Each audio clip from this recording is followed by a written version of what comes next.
Non, vous ne rêvez pas. Vous ne rêvez pas. Le Père Noël existe bel et bien. Le Père Noël hier nous a apporté un bon match de l'Olympique Lyonnais. C'est exceptionnel. C'est exceptionnel. Je n'y croyais pas. Je n'y croyais plus. Excusez-moi. Je suis un peu malade en plus, donc oui, tiens, j'en profite pour vous dire que le débrief va peut-être être un peu plus compliqué, enfin peut-être pas court, parce que je pense quand même que je vais encore parler beaucoup. Mais bon, ça va être un débrief qui est assez compliqué que je me force à faire parce que je suis malade, mais je suis obligé de le faire par rapport au match hier qu'on a vu. Donc ouais. Eh bien, salut à tous aussi les amis, du coup j'en profite aussi pour faire l'intro. On se retrouve aujourd'hui pour le débrief de Stade Brestois Olympique Lyonnais, victoire 4-2 de nos Lyonnais. Bah écoutez, c'est parti, on va commencer par le débrief. Alors moi je vais pas vous mentir que avant ce match, j'avais beaucoup de on va dire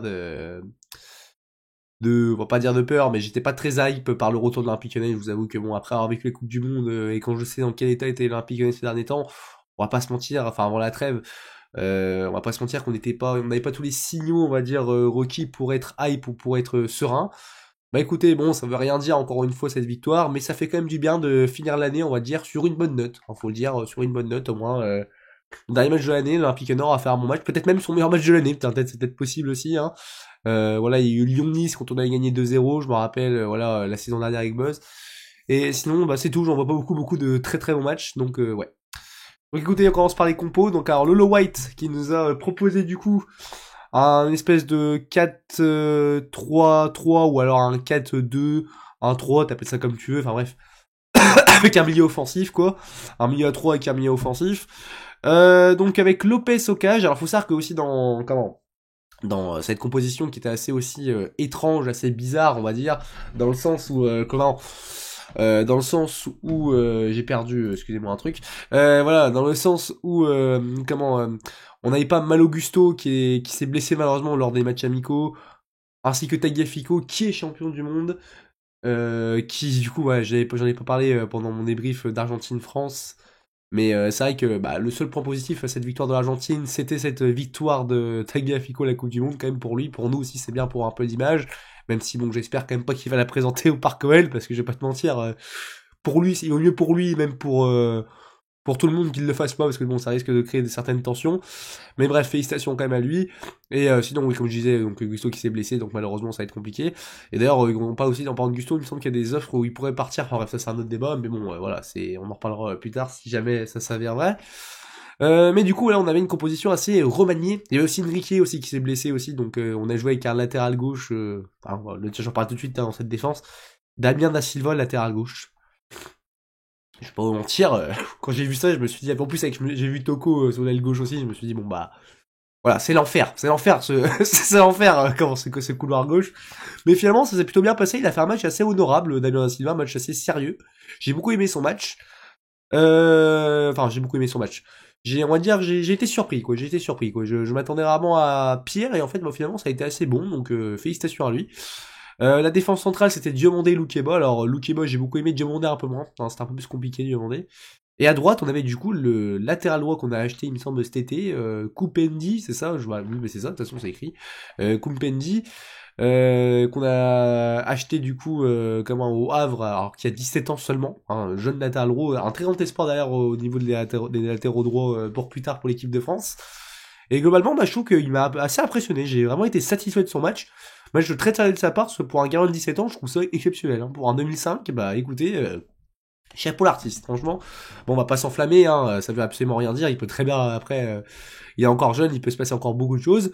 Mais bon, pourquoi on espère qu'on va dire au moins jusqu'au retour de Gusto, bah qui va faire le taf. Et bon, si Gusto part, bah peut-être qu'on devra le mettre à droite. J'espère pas quand même parce que 17 ans, je trouve que ça sera un énorme pari. Mais globalement, assez satisfait. Les 2-6 ou les 2-8, t'appelles ça comme tu veux. Tolisso Cacré. Alors Tolisso, bon, retour aussi qui était blessé avant la trêve, bon qui a fait un bon match. Je trouve que Tolisso, il y a vraiment un impliqué avec Tolisso et sans Tolisso, je trouve que ça a été très sérieux son match, j'ai beaucoup apprécié personnellement Tolisso, mais celui qui m'a vraiment impressionné c'est Maxence Cacré. C'est dommage. C'est dommage que Maxence Cacré, il attend la deuxième partie de saison à chaque fois pour se révéler. Parce que sur ce match, on a vu Maxence, déjà, on l'a vu marquer. Alors, c'est pour ça que je dis que c'était un cadeau de Noël hier. On a eu des choses, je me suis dit, mais c'est pas possible. Ça sort, c'est paranormal ce qui s'est passé hier. Je me dis, c'est pas possible. Maxence Cacré a marqué un but. Oui, Maxence Cacré a marqué un but hier. j'en parlerai après. Non seulement il a marqué un but, mais non seulement il a fait un super match. Il a fait un super match. On a revu le Maxence Cacré du Final 8 en même de la deuxième partie de saison de la saison dernière, voire même encore meilleur. Énorme match de Maxence Cacré. J'ai adoré son match hier. Et là, bon, après, j'en vois certains qui s'enflamment, qui commencent à nous dire voilà, c'est le retour de Maxence Cacré. Alors c'est bon, il peut espérer l'équipe de France. Calmons-nous, s'il vous plaît. Jurisprudence à voir. Hein, voilà, on sait qu'il peut très bien nous faire un match et après repartir dans un cycle mauvais. Il a déjà fait ça à Montpellier, il me semble. Donc ouais, on va attendre. Mais hier, Maxence Cacré, un super match. Franchement, j'ai kiffé son match, peut-être son meilleur match depuis au moins 2 ans. Et j'ai kiffé, franchement. Du coup, là, donc on dit, c'est Ryan Cherki, pareil, Ryan Cherki. Mais Ryan Cherki, tu vois, c'est ça en fait. Tu vois, moi je suis très critique avec Ryan Cherki.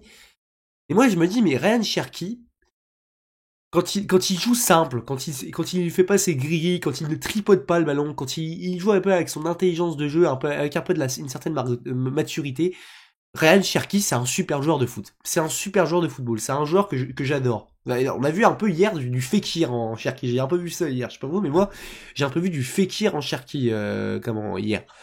Et franchement, j'ai kiffé. J'ai énormément kiffé son match à Cherki. Alors pareil, jurisprudence à voir, hein. Lui aussi, il peut très bien nous faire un bon match comme Cacré et après repartir dans un cycle mauvais. On le connaît, on est habitué à l'Olympique Lyonnais. Mais voilà, globalement très satisfait de son match hier à Ryan Cherki. Donc si on attaque à 3, le Toko, par exemple, Lacazette et Tété. Alors j'ai beaucoup aimé les matchs G3, même peut-être un peu moins Tété quand même, que j'ai trouvé un peu en dessous malgré son but. Et Toko qui a fait une bonne performance quand même, j'étais assez surpris quand même, je m'attendais pas à un match aussi bon de sa part. Donc ouais, et puis Lacazette, il nous a fait du Lacazette, hein. Bon, pas un match non plus exceptionnel, mais je trouve qu'il a fait quand même un très bon match. Voilà. Donc ça c'était du coup pour les compos. Alors du coup, déjà le match, comme j'ai dit, et ça commence, je sais pas si je rêve ou si je suis en train, si je suis en train de rêver ou si vraiment, je sais pas, je suis bourré. Enfin, je me dis peut-être que je vois pas bien ce qui se passe, mais non, oui, c'est bien passé ce qui s'est passé.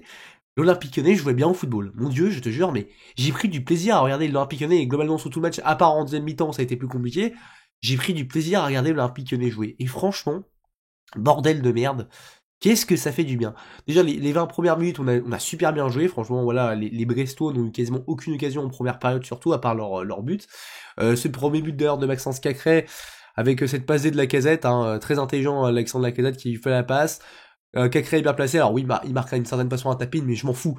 J'y croyais plus. Voir Maxence Cacré marquer un but, je n'y croyais plus. Je me suis dit, mais il va quitter l'Olympique Lyonnais, il n'aura pas marqué un but. Mais si, il l'a enfin fait, il a enfin marqué un but, parce que oui, c'est le premier but de Maxence Cacré avec Lyon en Ligue 1, si je me trompe pas.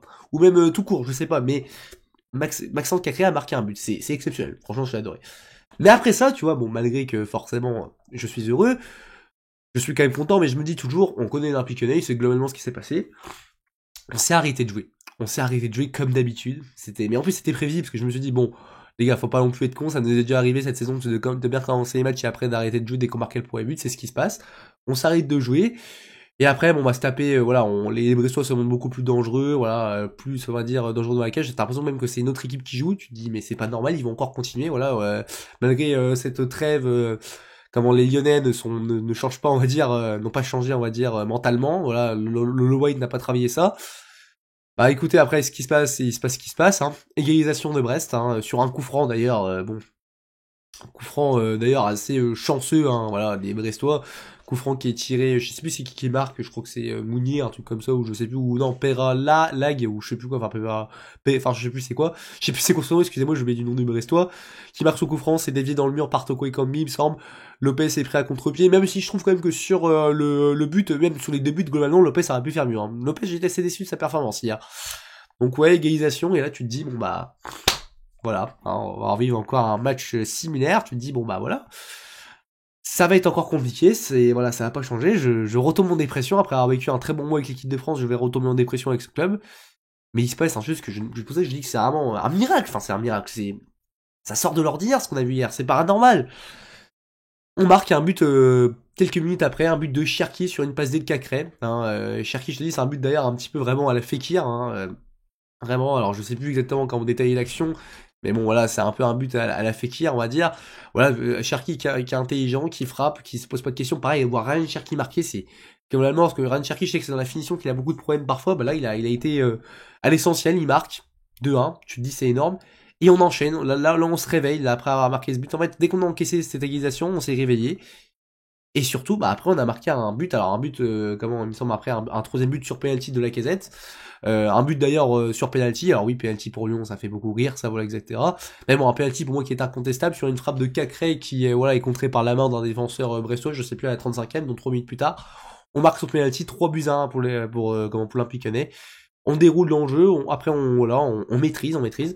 Mi-temps, 3-1, bah là tu te dis on va passer un bon match, mais non, moi je connais l'Olympique Lyonnais, je me dis bon, en deuxième mi-temps, on est capable de se faire égaliser. C'est possible. Et franchement, si on ne marque pas ce quatrième but d'entrée en seconde période, ce but de TT sur une passe très intelligente de Toko Ekambi aussi, j'ai beaucoup aimé. Mais après, l'alignement de la défense brestoise est catastrophique, faut quand même le dire. Mais c'est pas grave, on prend. But de TT, ça fait 4. D'ailleurs, nos 3 offensifs ont marqué, quasiment, c'est ça, si je me trompe pas. C'est ça, oui. Bah alors non, du coup, pas Toko, mais ils ont été tous les trois décisifs, et ça c'est très... même si tu comptes Cherki, tous les 4 ont été décisifs. C'est bien pour eux.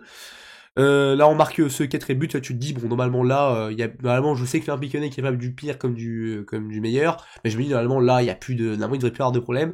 Et après, on a vu quand même qu'on a baissé en régime, quand même, hein. Ça a été beaucoup plus compliqué, ça s'est un peu plus équilibré, surtout vers la 60e minute, où là, par contre, ça a vraiment commencé à être compliqué. Là, on a vraiment commencé à concéder, on se prend d'ailleurs ce deuxième but sur corner, d'ailleurs, c'est con, parce que les deux buts qu'on prend, c'est sur coup de pied arrêté.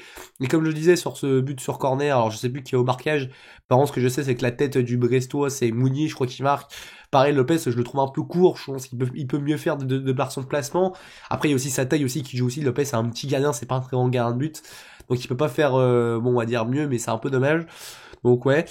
Après ce deuxième but, bah, tu te dis, là, on va stresser pendant 20 minutes, hein. On peut en prendre deux, c'est possible, mais globalement, on a tenu. Bon, après, ça a été, bon, on va dire qu'on a su maîtriser, c'est bien quand même, bon. C'est dommage, encore une fois, qu'on ne fasse pas un match abouti de A à Z. J'aimerais bien aussi voir ça un match de A à Z, mais il faut pas trop en demander. Déjà, on a gagné, on a pris du plaisir, rien que ça, c'est déjà une excellente chose. Voilà, bon, après, écoutez, bah, rien d'autre à dire sur ce match, hein, donc à part les tops et les flops. Les tops, bah, j'ai envie de mettre Cacré pour moi qui a été monstrueux hier, impliqué sur techniquement 3 buts, hein, parce que même le troisième but de Lacazette, c'est lui qui provoque, on va dire, le penalty d'une certaine façon. Donc Cacré monstrueux, j'ai retrouvé un Maxence Cacré, comme je l'ai dit, du final 8, j'ai adoré. Deuxième top, Cherki. Cherki qui m'a vraiment époustouflé hier, j'ai beaucoup aimé son match. Quand il joue ça, je me dis c'est un super joueur de foot, et j'espère que mentalement il a enfin pris ce gap un peu adulte, ça serait vraiment cool. Parce que je trouve que des fois il y a un peu cette mentalité de gamin, et c'est ce qui empêche des fois Ryan Cherki d'avancer. C'est mon avis, après on peut avoir des débats là-dessus. Après troisième top c'est compliqué, j'aurais pu en mettre plusieurs, mais j'ai envie de saluer la performance du jeune Koumbendi. J'aurais pu mettre Da Silva, mais bon je trouve que Da Silva ça a été quand même compliqué parfois, c'était pas non plus parfait, mais Koumbendi qui m'a beaucoup impressionné hier. Loukeba aussi a fait un très bon match, après t'as ceux qu'on est habitués, mais ouais Koumbendi j'ai envie de l'encourager de ce petit jeune là, parce que franchement il m'a beaucoup impressionné hier. J'ai trouvé vraiment son match très sérieux, très complet, donc ouais défensivement je trouve que c'est meilleur même que Gusto, donc ouais on verra bien ce qui se passe, mais Koumbendi j'encourage à continuer comme ça, et pourquoi pas voilà, devenir un joueur important à Lyonnais dans les prochaines saisons, hein, c'est pas impossible, on verra bien. Voilà, donc les 3 tops et les 3 flops. Alors, mais mon premier flop, je vais commencer par lui, c'est Diomandé. Diomandé, j'ai pas aimé son match. Diomandé, j'ai trouvé ça très compliqué. Diomandé, que ce soit dans le placement, voilà, même défensivement, il me faisait un peu peur parfois. Diomandé, j'ai pas trouvé ça très bon. Lopez, je l'ai déjà dit, mais Lopez, c'est vrai que son match, au final, je suis assez déçu parce que je trouve que les 2 buts qu'on prend, c'est des buts où, voilà, je pense pas qu'il ne peut pas, je pense qu'il peut sincèrement de mieux faire sur les 2 buts qu'il prend, surtout sur le premier, parce que même s'il est prêt à contre-pied, je me dis, il est un peu court, mais il est un peu mal placé. Bon, après, si tu me diras, c'est compliqué, parce qu'il est prêt à contre-pied, mais quand même, je trouve qu'il y avait moyen quand même de faire mieux sur les 2 buts, même sur le deuxième but. J'attends que s'il se place un peu mieux, bah, il peut la stopper, donc voilà, c'est déçu du match de Lopez par rapport à ça. Puis troisième flop, alors lui, par contre, il a pas joué titulaire, mais il est rentré, mais qu'est-ce que j'ai testé son match, c'est l'entrée de Romain Fèvre, hein. 18 millions d'euros sur ce type, bah tiens, il y a un an pile, quasiment au mercato d'hiver, mais quelle arnaque, mais quelle escroquerie, bah tiens, tu vois, on a gagné 4-2 face à Brest, mais bon, voilà, il y a un an, ils nous ont bien escroqué quand même, faut le dire, mais Romain Fèvre, mon dieu, mentalement, j'ai l'impression que ce jour-là, il est au fond du trou, il y arrive pas, il met plus un pied devant l'autre, c'est compliqué, c'est compliqué. Enfin bref. Bon écoutez, j'ai rien d'autre à vous dire sur ce débrief, hein. Je suis désolé si j'aurais pu dire plus de choses je pense, mais bon, je vais l'écourter le plus possible.